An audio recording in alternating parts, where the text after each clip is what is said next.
ગાંધીનગરના સેક્ટર 24ના ઇન્દિરાનગર છાપરા વિસ્તારમાં રાત્રિના અંધકારમાં મજૂર પરિવારની 5 વર્ષની બાળકી પર બળાત્કારની ચોંકાવનારી ઘટના બની છે।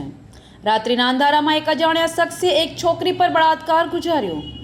ગાંધીનગરના સેક્ટર 24માં 5 વર્ષની બાળકી પર છત પર બળાત્કાર થયો હતો। પોલીસે તેના મામા સહિત 4 લોકોની પૂછપરછ શરૂ કરી છે। ગાંધીનગરના સેક્ટર 24ના ઇન્દિરાનગર છાપરા વિસ્તારમાં રાત્રિના અંધારામાં એક મજૂર પરિવારની 5 વર્ષની બાળકી પર બળાત્કારની ચોંકાવનારી ઘટનાએ સમગ્ર વિસ્તારમાં સનસનાટી મચાવી દીધી છે।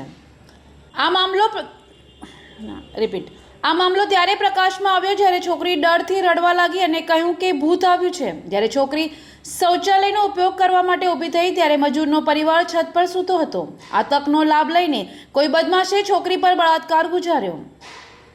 આ ઘટનાથી ગભરાઈને છોકરી તેની દાદી પાસે સૂવા ગઈ હતી। દાદી પાસે સૂતી વખતે છોકરી ડરથી બૂમ પાડવા લાગી, ભૂત આવ્યું છે, ભૂત આવ્યું છે। તેથી દાદીએ છોકરીને શાંત રાખી અને તેના કપડાં તપાસ્યા જે લોહીથી ખરડાયેલા હતા। કંઈક અજુગતું બન્યું હોવાની શંકા જતા છોકરીને તાત્કાલિક સારવાર માટે સિવિલ હોસ્પિટલમાં લઈ જવામાં આવી હતી। તબીબી તપાસમાં બહાર આવ્યું કે તેના પર બળાત્કાર થયો છે।